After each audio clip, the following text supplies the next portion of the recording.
Hello ವೀಕ್ಷಕರೇ, ನಮಸ್ಕಾರ.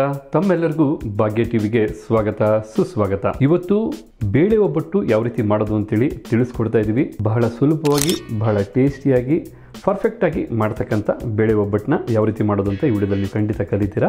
ಹಾಗಿದ್ರೆ ಬನ್ನಿ, ಬೇಳೆ ಒಬ್ಬಟ್ಟು ಮಾಡೋದಕ್ಕೆ ಬೇಕಾದಂಥ ಪದಾರ್ಥಗಳೇನು, ಹಾಗೆ ಮಾಡ್ತಕ್ಕಂಥ ಸರಳವಾದ ವಿಧಾನ ಏನು ಅನ್ನೋದನ್ನ ನಾವೀಗ ಈ ವಿಡಿಯೋದಲ್ಲಿ ನೋಡೋಣ. ಮೊದಲಿಗೆ ಬೇಳೆ ಒಬ್ಬಟ್ಟು ಮಾಡೋದಕ್ಕೆ ಬೇಕಾದಂಥ ಪದಾರ್ಥಗಳನ್ನ ನೋಟ್ ಮಾಡ್ಕೊಳ್ಳಿ. ನಾವು ಬೇಳೆ ಒಬ್ಬಟ್ಟು ಮಾಡೋದಕ್ಕೆ ಮುಖ್ಯವಾದಂಥ ತೊಗರಿ ಬೇಳೆನ 1 ಕಪ್ ತೊಗೊಂಡಿದ್ದೀವಿ, ಕಡಲೆಬೇಳೆ 1 ಕಪ್ನಷ್ಟು, ಬೆಲ್ಲ 2 ಕಪ್ನಷ್ಟು, ಮೈದಾ 1 ಕಪ್ನಷ್ಟು, ಹಾಗೆ ಚಿರೋಟಿ ರವೆ 1 ಕಪ್ನಷ್ಟು, ತುರಿದಿಟ್ಕೊಂಡಿರ್ತಕ್ಕಂಥ ತೆಂಗಿನಕಾಯಿ ತುರಿ 2 ಕಪ್ಪಷ್ಟು, 50 ml ನಷ್ಟು ಎಣ್ಣೆ, 50 ml ನಷ್ಟು ತುಪ್ಪ, 4 ಏಲಕ್ಕಿಕಾಯಿ, ಜೊತೆಗೆ ಸ್ವಲ್ಪ ಅರಿಶಿನ. ಇದಿಷ್ಟು ಬೇಳೆ ಒಬ್ಬಟ್ಟು ಮಾಡೋದಕ್ಕೆ ಬೇಕಾದಂಥ ಪದಾರ್ಥಗಳು. ಹಾಗೆ ಬನ್ನಿ, ಈ ಪದಾರ್ಥಗಳನ್ನೆಲ್ಲ ಉಪಯೋಗಿಸಿ ಫಸ್ಟ್ ಕ್ಲಾಸಾಗಿ ನಾವೀಗ ಬೇಳೆ ಒಬ್ಬಟ್ಟು ಮಾಡೋಣ. ಈಗ ಒಬ್ಬಟ್ಟು ಮಾಡೋದಕ್ಕೆ ಬೇಕಾದಂಥ ಇಂಗ್ರೀಡಿಯೆಂಟ್ಸ್ನೆಲ್ಲ ನೋಡಾಯ್ತಲ್ಲ. ತದನಂತರ ನಾವೀಗ ಒಂದು ಬೌಲ್ನ ತೊಗೊಂಡಿದ್ದೀವಿ. ಆ ಬೌಲ್ಗೆ ತೊಗರಿಬೇಳೆ ಹಾಗೆ ಕಡಲೆಬೇಳೆ ಇವೆರಡನ್ನು ಸೇರಿಸಿ ನಾವೀಗ ನೀರು ಹಾಕಿ ಚೆನ್ನಾಗಿ 2 ರಿಂದ 3 ಬಾರಿ ತೊಳ್ಕೊಬೇಕಾಗತ್ತೆ. ನಾವು ಯಾವುದೇ ರೀತಿಯಾದಂಥ ಬೇಳೆನಾಗ್ಬೋದು ತೊಳೆದು ಉಪಯೋಗಿಸಿದ್ರೆ ಉತ್ತಮ. ಈಗ ಬೇಳೆ ತೊಳೆದಾದ ನಂತರ ನಾವಿಲ್ಲಿ ಒಂದು ಕುಕ್ಕರ್ನ ತೊಗೊಂಡಿದ್ದೀವಿ. ಆ ಕುಕ್ಕರ್ಗೆ ನಾವೀಗ ನೀರನ್ನು ಹಾಕ್ಕೊಳ್ತಾ ಇದ್ದೀವಿ. ನೀರು ಇಷ್ಟೇ ಪ್ರಮಾಣದಲ್ಲಿ ಹಾಕ್ಬೇಕಂತೇನಿಲ್ಲ, ನೀವು ಎಷ್ಟು ಬೇಕಾದ್ರೂ ನೀರನ್ನು ಹಾಕ್ಕೋಬೋದು. ಏಕೆಂದರೆ ಬೇಳೆನ ಕುಕ್ಕರಲ್ಲಿ ಸೇರಿಸಿ ನಾವು ಒಂದು ಕೂಗಿಸ್ಕೋಬೇಕಾಗತ್ತೆ. ತೊಳೆದಿಟ್ಕೊಂಡಿರ್ತಕ್ಕಂಥ ಬೇಳೆನ ಆ್ಯಡ್ ಮಾಡ್ತಾ ಇದ್ದೀವಿ. ಈಗ ಇಲ್ಲಿ ನೋಡ್ತಾ ಇದ್ರಲ್ಲ, ತೊಳೆದಂಥ ಬೇಳೆನ ನಾವು ಕುಕ್ಕರ್ಗೆ ಸೇರಿಸ್ಕೊಂಡಿದ್ದೀವಿ. ನೀರು ಬಹಳ ಹೆಚ್ಚಿದೆ. ಬೇಳೆ ಬೆಂದ ನಂತರ ಹೆಚ್ಚಾದಂಥ ನೀರಿಂದ ನಾವು ಒಬ್ಬಟ್ಟಿನ ಸಾರು ಮಾಡ್ಕೋಬೋದು. ಮುಂದೆನೂ ಆ ರೆಸಿಪಿ ಬರುತ್ತೆ. ಈಗ ನಾವು ಕುಕ್ಕರ್ ಲಿಡ್ನ ಮುಚ್ಚಿ ಇದನ್ನು ಒಂದು ಕೂಗಿಸ್ಕೋಬೇಕಾಗತ್ತೆ. 1 ವಿಸಲ್ ಬರೋವರೆಗೂ ನಾವು ಕೂಗಿಸ್ಕೊಳ್ಳೋಣ.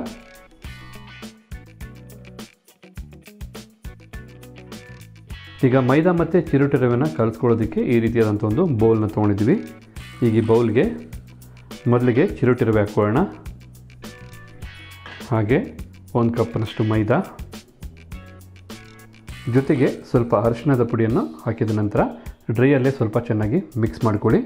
ಚಿರೋಟಿ ರವೆ ಹಾಗೆ ಮೈದಾ ಚೆನ್ನಾಗಿ ಬೆರಿಬೇಕು. ಈಗ ಮೈದಾ ಮತ್ತು ಚಿರೋಟಿ ರವೆ ಚೆನ್ನಾಗಿ ಇಲ್ಲಿ ಮಿಕ್ಸ್ ಆಗಿದೆ. ಈಗ ಇದಕ್ಕೆ ನಾವು ಎಷ್ಟು ಬೇಕೋ ಅಷ್ಟು ನೀರನ್ನು ಹಾಕ್ಕೊಂಡು ಚೆನ್ನಾಗಿ ಕಲಿಸ್ಕೋಬೇಕಾಗುತ್ತೆ. ಸ್ವಲ್ಪನೇ ನೀರನ್ನು ಆ್ಯಡ್ ಮಾಡ್ಕೊಳ್ಳಿ. ಒಬ್ಬಟ್ಟು ಮಾಡೋದಕ್ಕೆ ಹೂರಣ ಎಷ್ಟು ಮುಖ್ಯ ಆಗುತ್ತೋ ಅದೇ ರೀತಿಯಾಗಿ ಈ ಮೈದಾನ ಮತ್ತು ಚಿರೋಟಿ ರವೆನ ಕಲಿಸ್ಕೊಳ್ಳೋದು ಮುಖ್ಯ ಆಗುತ್ತೆ. ನೀವು ಚಪಾತಿ ಮಾಡೋದಕ್ಕಿಂತ ಸ್ವಲ್ಪ ತೆಳು ಕಲಿಸ್ಕೊಂಡ್ರೆ ಸಾಕು. ನೀರನ್ನು ಆಗಾಗ ಸ್ವಲ್ಪ ಸೇರಿಸ್ಕೊಳ್ಳಿ, ಒಟ್ಟಿಗೆ ಹೆಚ್ಚು ನೀರು ಹಾಕೋಕೆ ಹೋಗಬೇಡಿ. ನೋಡೋರಲ್ಲ, ಈ ಒಂದು ಹದದವರೆಗೂ ನೀವು ಕಲಿಸ್ಕೋಬೇಕಾಗತ್ತೆ. ಈಗ ಇದಕ್ಕೆ ನಾವು ಎಣ್ಣೆನ ಹಾಕೋಣ. ಎಣ್ಣೆನ ನೀವು ರ್ಯಾಂಡಮ್ ಆಗಿ ಮೇಲೆ ಹಾಕ್ಬೋದು. ಇವಾಗ ಇದನ್ನು ಚೆನ್ನಾಗಿ ಈ ರೀತಿ ನಾವು ಯಾವ ರೀತಿ ಮಿಕ್ಸ್ ಮಾಡ್ತಾಯಿದ್ವಿ ವಿಡಿಯೋದಲ್ಲಿ, ಅದೇ ರೀತಿ ನೀವು ಸಹ ಚೆನ್ನಾಗಿ ಮಿಕ್ಸ್ ಮಾಡಿ ಕಲಿಸ್ಕೋಬೇಕಾಗುತ್ತೆ. ಎಣ್ಣೆ ಚಿರೋಟಿ ರವೆಗೆ ಮೈದಾ ಜೊತೆ ಈ ಹಿಟ್ಟಿನಲ್ಲಿ ಚೆನ್ನಾಗಿ ಬೆರಿಬೇಕು. ಆಗಲೇ ನಿಮಗೆ ಒಬ್ಬಟ್ಟನ್ನು ಹೂರಣದ ಜೊತೆ ಚೆನ್ನಾಗಿ ತಟ್ಕೊಳ್ಳೋಕ್ಕೆ ಸಾಧ್ಯ. ಈಗ ಇಲ್ಲಿ ನೋಡಿದ್ರಲ್ಲ, ರವೆ ಹಾಗೆ ಮೈದಾನ ಈ ಮಟ್ಟದವರೆಗೂ ನೀವು ಕಲಿಸ್ಕೊಂಡ್ರೆ ಸಾಕು. ಈಗ ಉಳಿದಂಥ ಎಣ್ಣೆನ ಇದರ ಮೇಲೆ ಹಾಕೋಣ. ತದನಂತರ ಇದನ್ನು 1 ಗಂಟೆಗಳ ಕಾಲ ಒಂದು ತಟ್ಟೆ ಮುಚ್ಚಿ ಇಡಬೇಕಾಗತ್ತೆ. ಅದಕ್ಕೋಸ್ಕರ ನಾವಿಲ್ಲಿ ತಟ್ಟೆ ಮುಚ್ಚಿ 1 ಗಂಟೆಗಳ ಕಾಲ ಹಾಗೆ ಇಟ್ಬಿಡ್ತೀವಿ ಸೈಡಲ್ಲಿ. ಈಗ ಕುಕ್ಕರು ತಣ್ಣಗಾಗಿದೆ. ಬನ್ನಿ ಬೇಳೆ ಯಾವ ರೀತಿ ಬೆಂದಿದೆ ಅಂತ ನೋಡೋಣ. ಕುಕ್ಕರು 1 ವಿಸಲ್ ಬಂದಾದ ನಂತರ ಇಲ್ಲಿ ಕುಕ್ಕರ್ ತಣ್ಣಗಾಗಿದೆ. ಬನ್ನಿ ಲಿಡ್ ಓಪನ್ ಮಾಡೋಣ.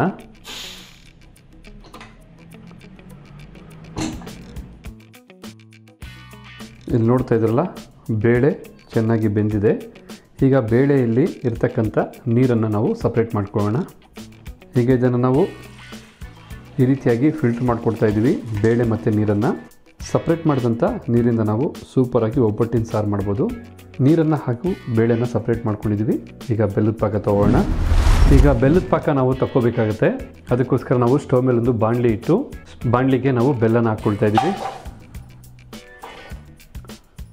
ನಂತರ ಬೆಲ್ಲ ಕರಗೋದಕ್ಕೆ ಹೆಲ್ಪ್ ಆಗೋ ರೀತಿ 2 ಟೇಬಲ್ ಸ್ಪೂನಷ್ಟು ಮಾತ್ರ ನಾವು ನೀರನ್ನು ಹಾಕ್ಕೊಳ್ತಾ ಇದ್ದೀವಿ. ಈಗ ನಾವು ಸ್ಟವ್ ಹಚ್ಚಿ ಬೆಲ್ಲನ ಕರಗಿಸ್ಕೊಳ್ಳೋಣ. ಬೆಲ್ಲ ಕರಗಿ ಬೆಲ್ಲದ ಪಾಕ ಬರಬೇಕು. ನೀವು ಬೇಕಿದ್ರೆ ಹೈ ಫ್ಲೇಮಲ್ಲೇ ಬೆಲ್ಲನ ಕರಗಿಸ್ಕೋಬೋದು. ನೋಡ್ತಾ ಇದ್ರಲ್ಲ ವೀಕ್ಷಕರೇ, ಈಗ ಬೆಲ್ಲ ಚೆನ್ನಾಗಿ ಕರಗಿ ಪಾಕ ಈ ಒಂದು ಮಟ್ಟದವರೆಗೂ ಬಂದಿದೆ. ಈ ಹದದವರೆಗೂ ನೀವು ಪಾಕ ಮಾಡಿಕೊಂಡ್ರೆ ಸಾಕು. ಈಗ ಈ ಪಾಕಕ್ಕೆ ಏಲಕ್ಕಿಕಾಯಿನ ಪುಡಿ ಮಾಡಾಕೊಳ್ಳೋಣ. ಹಾಗೆ ನಾವು ತೊಗೊಂಡಂಥ ತೆಂಗಿನಕಾಯಿ ತುರಿನೂ ಸಹ ಸೇರಿಸ್ಕೊಳ್ಳೋಣ. ನಾವು 2 ಕಪ್ನಷ್ಟು ತೆಂಗಿನಕಾಯಿ ತುರಿನೂ ಸಹ ಸೇರಿಸ್ತಾ ಇದ್ದೀವಿ. ಈಗ ಇದನ್ನು ಪಾಕದ ಜೊತೆ ಚೆನ್ನಾಗಿ ಮಿಕ್ಸ್ ಮಾಡ್ಕೊಳ್ಳೋಣ. ತೆಂಗಿನಕಾಯಿ ತುರಿನ ಬೆಲ್ಲದ ಪಾಕದ ಜೊತೆ ಚೆನ್ನಾಗಿ ಮಿಕ್ಸ್ ಮಾಡ್ಕೊಂಡಿದ ನಂತರ ನಾವು ಕುಕ್ಕರಲ್ಲಿ ಏನು ಬೇಳೆನ ಬೇಯಿಸ್ಕೊಂಡಿದ್ವಿ, ಬೇಳೆನೀಗ ಬೆಲ್ಲದ ಪಾಕಕ್ಕೆ ಸೇರಿಸ್ತಾ ಇದ್ದೀವಿ. ಈ ಬೇಳೆನ ನಾವು ಬೆಲ್ಲದ ಪಾಕದಲ್ಲೇ ಸರಿಸುಮಾರು ಏನಿಲ್ಲ ಅಂದರೂ 4 ರಿಂದ 5 ನಿಮಿಷ ಬಿಸಿ ಮಾಡ್ಕೋಬೇಕು ಅಥವಾ ಬೇಯಿಸ್ಕೋಬೇಕು. ಈ ರೀತಿ ಮಾಡೋದ್ರಿಂದ ನೀವು ಒಬ್ಬಟ್ಟು ಮಾಡಿದ ನಂತರ 2 ದಿನ ಬೇಕಾದ್ರೂ ನೀವು ಇಡ್ಬೋದು, ಏನು ಒಬ್ಬಟ್ಟು ಕೆಡಲ್ಲ. ಅದೇ ರೀತಿಯಾಗಿ ನಾವು ಈ ಬೇಳೆನ ಬೆಲ್ಲದ ಪಾಕದ ಜೊತೆ ಬೇಯಿಸ್ಕೊಂಡು ಹೂರಣನ ಚೆನ್ನಾಗಿ ರುಬ್ಕೊಂಡಿದ ನಂತರ ಆ ಹೂರಣ ನಾವು ಫ್ರಿಜ್ಜಲ್ಲಿ 1 ವಾರಗಳ ಕಾಲ ಇಟ್ಕೋಬೋದು. ಬೇಕಾದಾಗ ನಾವು ಒಬ್ಬಟ್ಟನ್ನ ಮಾಡ್ಕೋಬೋದು. ಆದ ಕಾರಣ ನಾವು ಬೆಲ್ಲದ ಪಾಕದಲ್ಲಿ ಬೇಳೆನ ಬೆರೆಸಿ ಬಿಸಿ ಮಾಡ್ಕೊಳ್ತಾ ಇದ್ದೀವಿ. ಬೆಲ್ಲದ ಜೊತೆ ಪಾಕ ತೆಗೆದು ಬೇಳೆನ ಬೆರೆಸಿ ಬಿಸಿ ಮಾಡ್ಬೇಕಾದ್ರೆ ಅಕ್ಕಪಕ್ಕ ಮನೆಗೆ ಗೊತ್ತಾಗ್ಬಿಡುತ್ತೆ ನಿಮ್ಮ ಮನೇಲಿ ಒಬ್ಬಟ್ಟು ಮಾಡ್ತಾಯಿದ್ದೀರ ಅಂತ. ಅಷ್ಟು ಸೂಪರ್ ಆದಂಥ ಸುವಾಸನೆ ಬರ್ತಾ ಇರುತ್ತೆ. ಅದನ್ನ ನೀವು ಬಹಳ ಚೆನ್ನಾಗಿ ಎಂಜಾಯ್ ಮಾಡ್ಬೋದು. ಇದನ್ನೆಲ್ಲ ನಾವು ಲೋ ಫ್ಲೇಮಲ್ಲಿ ಬಿಸಿ ಮಾಡ್ಕೋಬೇಕಾಗುತ್ತೆ. ಈಗ ಇಲ್ಲಿ ಪಾಕ ಮತ್ತು ಬೇಳೆ ಎರಡು ರೆಡಿ ಆಗಿರೋದ್ರಿಂದ ಇದನ್ನು ಸ್ವಲ್ಪ ತಣ್ಣಗಾದ ನಂತರ ನಾವು ಮಿಕ್ಸಿಲಿ ಅಥವಾ ಗ್ರೈಂಡರಲ್ಲಿ ಹಾಕಿ ರುಬ್ಕೋಬೇಕಾಗುತ್ತೆ. ಈಗ ಫ್ಲೇಮ್ನ ಆಫ್ ಮಾಡ್ಕೊಳ್ಳೋಣ. ಈಗ ಇಲ್ಲಿ ನೋಡ್ತಾ ಇದ್ರಲ್ಲ ವೀಕ್ಷಕರೇ, ನಾವು ತೆಗೆದಂಥ ಬೆಲ್ಲ ಹಾಗೂ ಬೇಳೆ ಪಾಕ ತಣ್ಣಗಾಗಿದೆ. ತಣ್ಣಗಾದ ನಂತರ ಈ ಮಟ್ಟಕ್ಕೆ ಗಟ್ಟಿನೂ ಸಹ ಆಗಿದೆ. ಪಾಕ ಮಾಡಬೇಕಾದ್ರೆ ನಿಮ್ಗೇನಾದ್ರು ನೀರಿನಂಶ ಹೆಚ್ಚಾಯಿತು ಅಂದರೆ ಖಂಡಿತ ಬೇಳೆ ಹಾಕಿದ ನಂತರ ಸ್ವಲ್ಪ ಬಿಸಿನಲ್ಲೇ ಇಂಗಿಸ್ಕೊಬಿಡಿ. ಆಗ ನಿಮಗೆ ತಣ್ಣಗಾದ ನಂತರ ಈ ಒಂದು ಹದಕ್ಕೆ ಬರುತ್ತೆ. ಈಗ ಇದನ್ನೆಲ್ಲ ನಾವು ಮಿಕ್ಸಿಗೆ ಹಾಕಿ ರುಬ್ಕೊಳ್ಳೋಣ. ನಾವಿಲ್ಲಿ ಮಿಕ್ಸಿಗೆ ಹಾಕ್ಕೊಂಡೀಗ ರುಬ್ಕೊಳ್ತಾ ಇದ್ದೀವಿ. ಬಟ್ ನೀವು ತೆಗೆದಂಥ ಎಲ್ಲ ಪಾಕನೂ ಒಟ್ಟಿಗೆ ಹಾಕಿ ರುಬ್ಕೋಬೇಕಂತೇನಿಲ್ಲ. ಸ್ವಲ್ಪ ಸ್ವಲ್ಪ ಸೇರಿಸಿ ರುಬ್ಕೊಳ್ಳೋದ್ರಿಂದ ನಿಮಗೆ ಹೂರಣ ತುಂಬ ನುಣ್ಣಗೆ ಬರುತ್ತೆ. ಈಗ ಇಲ್ಲಿ ನಾವು ಹೂರಣನ ನುಣ್ಣಗೆ ರುಬ್ಕೊಂಡು ಬಂದಿದ್ದೀವಿ. ನೋಡ್ತಾ ಇದ್ರಲ್ಲ, ಈ ಮಟ್ಟದವರೆಗೂ ನೀವು ನುಣ್ಣಗೆ ರುಬ್ಕೊಂಡ್ರೆ ಸಾಕು. ಇನ್ನು ಉಳಿದಂಥ ಬೇಳೆಯನ್ನು ಸಹ ನಾವು ಇದೇ ರೀತಿ ರುಬ್ಕೊಳ್ಳೋಣ. ಚಿರೋಟಿ ರವೆ ಹಾಗೂ ಮೈದಾನೇನು ಕಲಸಿಟ್ಕೊಂಡಿದ್ವಿ, 1 ಗಂಟೆಗಳ ಕಾಲ ಚೆನ್ನಾಗಿ ನೆಂದಿದೆ. ಈಗ ಇಲ್ಲಿ ನೋಡ್ತಾ ಇದ್ರಲ್ಲ, ಇದರಲ್ಲಿರ್ತಕ್ಕಂಥ ಎಣ್ಣೆನ ನಾವು ಹೊರಗಡೆ ತೊಗೊಳ್ಳೋಣ. ಈ ಎಣ್ಣೆನ ನಾವು ಒಬ್ಬಟ್ಟನ್ನು ತಟ್ಟೋದಕ್ಕೆ ಉಪಯೋಗಿಸ್ಕೊಳ್ಳೋಣ. ಎಣ್ಣೆಯಲ್ಲಿ ನೆಂದಂಥ ಮೈದಾ ಹಿಟ್ಟು ಸಹ ಈಗ ಒಬ್ಬಟ್ಟು ಮಾಡೋದಕ್ಕೆ ಅಥವಾ ಒಬ್ಬಟ್ಟನ್ನು ತಟ್ಕೊಳ್ಳೋದಕ್ಕೆ ಪರ್ಫೆಕ್ಟಾಗಿ ರೆಡಿಯಾಗಿದೆ.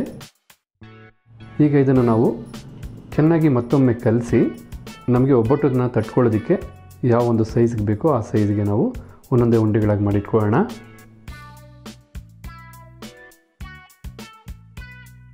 ಈ ಸೈಜ್ಗೆ ನಾವು ಈ ರೀತಿಯಾಗಿ ಎಲ್ಲನೂ ಸಹ ಉಂಡೆ ಮಾಡಿಟ್ಕೊಳ್ಳೋಣ ಮೊದಲೇ. ಈಗ ಇಲ್ಲಿ ನೋಡ್ತಾ ಇದ್ರಲ್ಲ, ಮೈದಾ ಮತ್ತು ಚಿರೋಟಿ ರವೆಯ ಉಂಡೆಗಳು ರೆಡಿಯಾಗಿದೆ. ಇದೇ ರೀತಿಯಾಗಿ ಇದರೊಳಗಡೆ ಸೇರಿಸೋದಕ್ಕೆ ಬೇಕಾದಂಥ ಒಬ್ಬಟ್ಟಿನ ಹೂರಣದ ಉಂಡೆಗಳನ್ನು ಸಹ ನಾವೀಗ ರೆಡಿ ಮಾಡ್ಕೊಳ್ಳೋಣ. ನಮಗೊಂದು ಒಬ್ಬಟ್ಟಿಗೆ ಎಷ್ಟು ಬೇಕೋ ಅಷ್ಟು ಹೂರಣನ ತೊಗೊಂಡು ಉಂಡೆ ಮಾಡ್ಕೊಳ್ಳೋಣ. ನೋಡ್ತಾ ಇದ್ರಲ್ಲ, ಈ ಮಟ್ಟಕ್ಕೆ ಈ ಸೈಜ್ಗೆ ನಾವೆಲ್ಲ ಉಂಡೆಗಳನ್ನು ಈಗ ಮಾಡ್ಕೊಳ್ಳೋಣ. ಇದು ಹೇಳ್ಬೇಕಂದ್ರೆ ಒಂದು ಲಾಡು ಸೈಜ್ಗೆ ನಾವು ಉಂಡೆಗಳನ್ನ ಮಾಡ್ಕೊಳ್ತಾ ಇದ್ದೀವಿ. ನೀವಾಗ ಇಲ್ಲಿ ನೋಡ್ತಾ ಇದ್ರಲ್ಲ, ಒಬ್ಬಟ್ಟಿನ ಹೂರಣನೂ ಸಹ ನಾವು ಒಂದು ಒಬ್ಬಟ್ಟಿಗೆ ಎಷ್ಟು ಬೇಕೋ ಅಷ್ಟು ತೊಗೊಂಡು ಈ ರೀತಿ ಸೈಜಲ್ಲಿ ಉಂಡೆ ಕಟ್ಟಿಟ್ಕೊಂಡಿದ್ದೀವಿ. ಈಗ ಇಲ್ಲಿರ್ತಕ್ಕಂಥ ಹೂರಣದ ಉಂಡೆ ಹಾಗೆ ಮೈದಾ ಹಿಟ್ಟಿಂದ ಈಗ ಒಬ್ಬಟ್ಟನ್ನು ನಾವು ತಟ್ಕೊಳ್ಳೋಣ. ಒಬ್ಬಟ್ಟು ತಟ್ಕೊಳ್ಳೋದಕ್ಕೋಸ್ಕರ ಮೊದಲಿಗೆ ಒಂದು ಕೈಗೆ ನೀವು ಎಣ್ಣೆನ ಸವರ್ಕೊಳ್ಳಿ. ಎಣ್ಣೆ ಸವರಿದ ನಂತರ ಈ ರೀತಿ ಮೈದಾ ಹಿಟ್ಟನ್ನು ತಗೊಂಡು ಸ್ವಲ್ಪ ಮಟ್ಟಕ್ಕೆ ಕೈಯಲ್ಲೇ ತಟ್ಕೊಳ್ಳಿ. ಈ ರೀತಿ ತಟ್ಕೊಂಡಾದ ನಂತರ ಹೂರಣದ ಉಂಡೆನ ಇಟ್ಟು ಈ ರೀತಿ ನೀಟಾಗಿ ಕ್ಲೋಸ್ ಮಾಡ್ಕೊಳ್ಳಿ.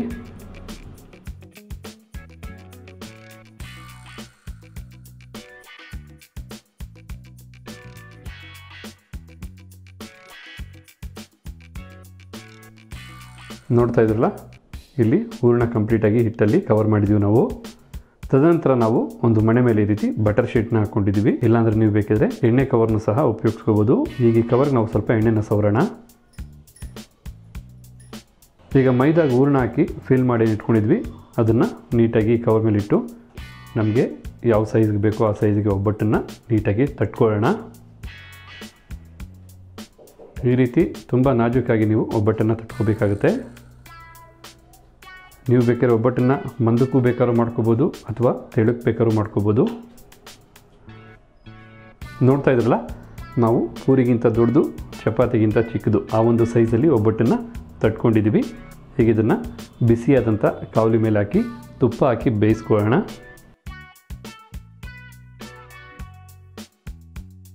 ನಾವಿಲ್ಲಿ ಒಂದು ಕಾವಲಿನ ಇಟ್ಕೊಂಡಿದ್ದೀವಿ. ಸ್ಟವ್ ಹಚ್ಚಿ ಕಾವಲಿನ ಬಿಸಿ ಮಾಡ್ಕೊಳ್ಳೋಣ. ಕಾವಲಿ ಬಿಸಿಯಾದ ನಂತರ ನಾವು ತಟ್ಟಿ ಇಟ್ಕೊಂಡಿರ್ತಕ್ಕಂಥ ಒಬ್ಬಟ್ಟನ್ನು ನಾವು ನೀಟಾಗಿ ಸುಟ್ಕೋಬೇಕಾಗತ್ತೆ ಎರಡು ಕಡೆ. ಈಗ ಇಲ್ಲಿ ಹೆಂಚು ಕಾದಿದೆ. ಕಾದಂಥ ಹೆಂಚಿಗೆ ನಾವು ತಟ್ಟಿ ಇಟ್ಕೊಂಡಿರ್ತಕ್ಕಂಥ ಒಬ್ಬಟ್ಟನ್ನು ಹಾಕ್ಕೊಳ್ಳೋಣ. ತದನಂತರ ಇದರ ಮೇಲೆ ಸ್ವಲ್ಪ ತುಪ್ಪನ ಹಾಕೋಣ. ತುಪ್ಪ ಹಾಕೋದ್ರಿಂದ ನಿಮಗೆ ಒಬ್ಬಟ್ಟು ತುಂಬ ರುಚಿ ಇರುತ್ತೆ. ಒಬ್ಬಟ್ಟನ್ನು ನಾವು ಸುಡಬೇಕಾದ್ರೆ ಮೀಡಿಯಮ್ ಫ್ಲೇಮಲ್ಲೇ ಇಟ್ಕೋಬೇಕು. ಈಗ ಒಂದು ಕಡೆ ಬೆಂದಂಥ ಒಬ್ಬಟ್ಟನ್ನು ಮತ್ತೊಂದು ಕಡೆ ತಿರುಗಿಸ್ಕೊಳ್ಳೋಣ. ಮತ್ತೊಂದು ಕಡೆಯೂ ಸಹ ನಾವು ಸ್ವಲ್ಪ ತುಪ್ಪನ ಹಾಕೋಣ. ನೋಡ್ತಾ ಇದ್ರಲ್ಲ ಒಬ್ಬಟ್ಟಿಲ್ಲಿ ಎಷ್ಟು ಸಾಫ್ಟಾಗಿ ಬರ್ತಾಯಿದೆ ಅಂತ. ಈಗ ಇಲ್ಲಿ ಒಬ್ಬಟ್ಟು ಎರಡು ಕಡೆಯೂ ಸಹ ಚೆನ್ನಾಗಿ ಬೆಂದಿದೆ. ತಿನ್ನೋದಕ್ಕೆ ಬಿಸಿ ಬಿಸಿಯಾದಂಥ ಒಬ್ಬಟ್ಟು ರೆಡಿ ಇದೆ. ಮಿಕ್ಕಿದ್ದೆಲ್ಲ ಒಬ್ಬಟ್ಟನ್ನು ಸಹ ಇದೇ ರೀತಿ ರೆಡಿ ಮಾಡ್ಕೊಳ್ಳೋಣ. ಹಾಗಿದ್ರೆ ನಾವು ಮಾಡೋದಂಥ ಈ ರೆಸಿಪಿ ನಿಮಗೆ ಇಷ್ಟ ಆಗಿದೆ ಅಂತ ತಿಳ್ಕೊಂಡಿದ್ದೀನಿ. ಖಂಡಿತ ಇಷ್ಟ ಆಗಿರೋ ವಿಡಿಯೋ ಒಂದು ಲೈಕ್ ಮಾಡಿ, ಜೊತೆಗೆ ಈ ವಿಡಿಯೋನ ಶೇರ್ ಮಾಡೋದನ್ನು ಮರಿಬೇಡಿ. ಅಷ್ಟೇ ಅಲ್ಲ, ನಿಮ್ಮ ಅನಿಸಿಕೆ ಅಭಿಪ್ರಾಯ ಅನ್ನೋದನ್ನು ಕಮೆಂಟ್ ಬಾಕ್ಸಲ್ಲಿ ಕಮೆಂಟ್ ಮಾಡಿ. ಮತ್ತಷ್ಟು ಹೊಸ ರೆಸಿಪಿಗಳಿಗೋಸ್ಕರ ನೋಡ್ತಾ ಇರಿ ಭಾಗ್ಯ ಟಿವಿ ಅಂತ ಹೇಳ್ತಾ ಈ ವಿಡಿಯೋನೆಲ್ಲ ಮುಗಿಸ್ತಾ ಇದ್ದೀನಿ. ಮತ್ತೆ ಹೊಸ ವಿಡಿಯೋದಲ್ಲಿ ಭೇಟಿ ಮಾಡೋಣ. ಅಲ್ಲಿವರೆಗೂ ನಮಸ್ಕಾರ ಸ್ನೇಹಿತರೆ.